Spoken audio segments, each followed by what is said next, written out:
Alright everybody, so here we go.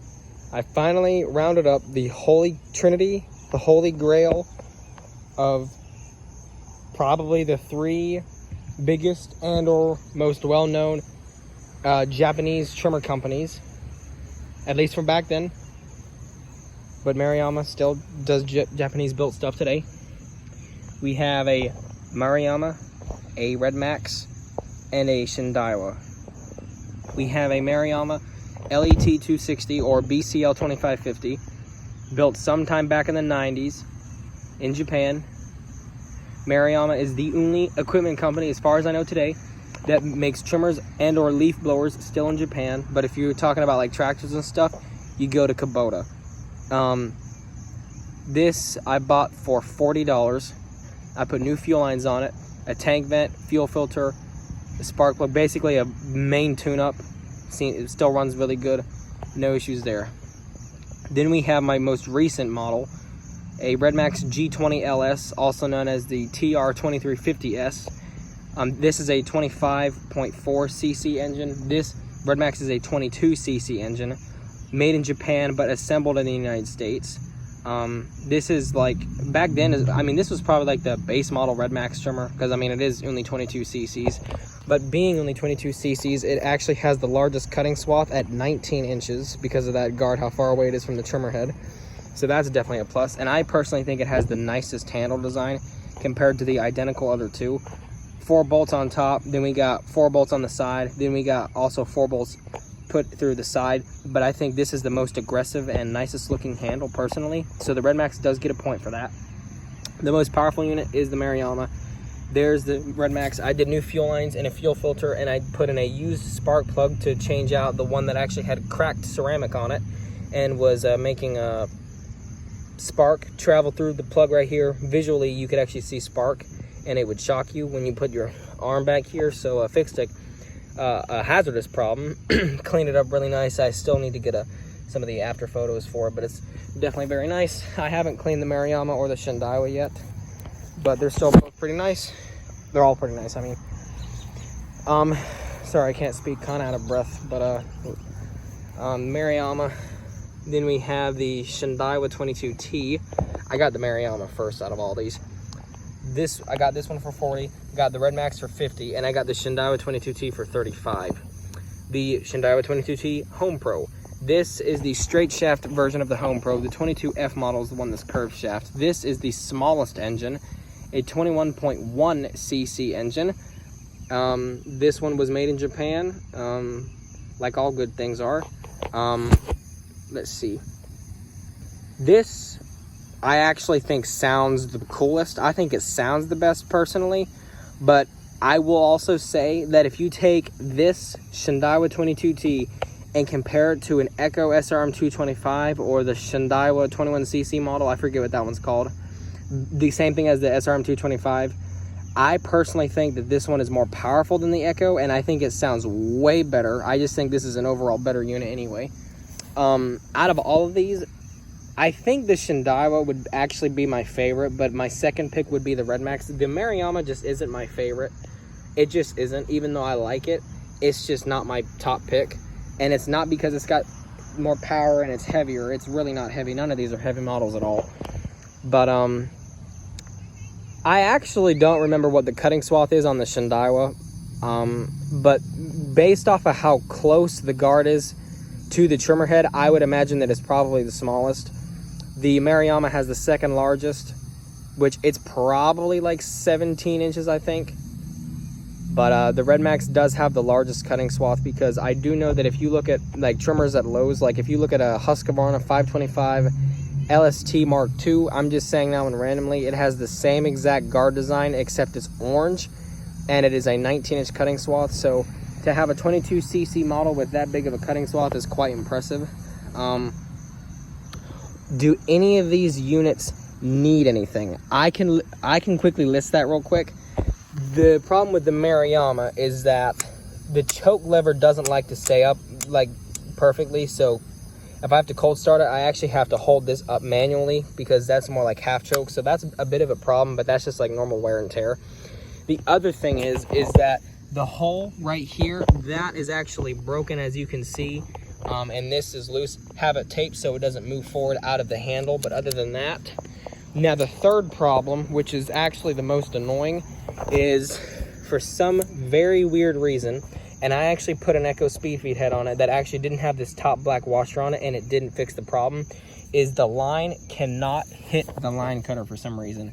I don't know if the line cutter is really worn out or what, but I have tried several different trimmer heads, and every single one of them bypasses the line cutter for some reason, and I do not want to do that because for being 3 considerably rare Japanese machines, I do not want to run any of these without their guards and risk further damaging the clutches or the engines. As old as they are, they do not, I don't care how well built they are, I'm not just going to take any risks or anything, because I'm actually going to cherish these very well built machines, while some other people might just look at these and think they're just freaking weed whackers. Well, to me, they sure as the hell aren't. They are 3 tough ass built machines that are built way better than any, part of my profanity, but these are built absolutely a heck of a lot better than anything built today. You can say what you want, but they're, if it's made in Japan back in the 90s, or the RedMax was built in 2013, but still, it's just so much better. I think the Japanese knew their stuff back then. The RedMax seems to be pretty good. The only thing that I have any concern with the RedMax is 2 things. I need to plug up this small cut in the boot wire with some electrical tape or something like that. The recoil retracts okay. It's not perfect, but that's not a huge issue. But my biggest thing is to tape that wire up just a little bit more. And my other thing is a cold starting issue. It's a kind of a funny issue. When I have this on full choke, do you notice how there's a very, very small gap right there? That actually is, if I push it in, so that probably needs to be replaced or something like that, because cold starting it can be a very, I mean, usually cold starting this machine, it is taking a max of 3 to 4 pulls, which is still fine by me, but that's just a bit of a slight annoyance problem that probably could affect like a long-term cold start maybe. Tape this up just to hold the conduit together, but the choke lever, tape the boot wire up, and the recoil should be okay for the most part. But you know, this thing is definitely ready to go. I already listed what I did to it. Very nice handle, as I said. Has a speed feed on it, like all these do. Now for the Shindaiwa. What is wrong with this machine? Well, I bought this knowing that after it hasn't been ran in a year, had the original Walbro carburetor on it, worked really good on it, but it leaked. So I put this aftermarket one on it that I had left over for a Shindaiwa 230, and it seems to run okay on said aftermarket carburetor, but it just seems like it's a real pain to start sometimes, and it struggles significantly badly when it's cold, but once it warms up, it runs really good. Like these 2 machines can start cold and they will run perfectly fine. This one seems to struggle when you start it cold for some reason. I really don't know why. This had like 120 pounds of compression. This was 151, and this was like in the 130s, I think. So they're all healthy machines as far as I'm concerned. I did the fuel lines, the new old stock tank grommet. I need to clean it, I know, guys. Fuel filter, tank vent right there. This carburetor, like I said, air filter, spark plug.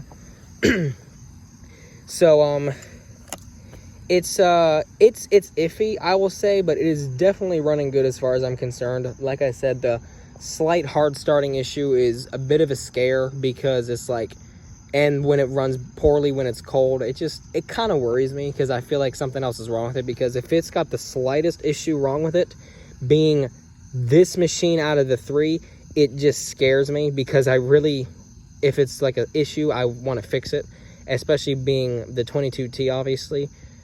I don't know, that's just how I am. If it's like the slightest issue, I'm gonna want to fix it. It's like, I don't know if it's an OCD issue or what. Apart from that, tape this up, zip tied it just to hold it together, like I said. Out of all of these, I think the Shindaiwa has the coolest guard design. I like it how, like, it's just this fairly big guard, and it looks nice. The curves and everything, it just looks nice. But I appreciate the RedMax the most because it has the biggest cutting swath. Let's see, what else can I say? This one seems to be working good.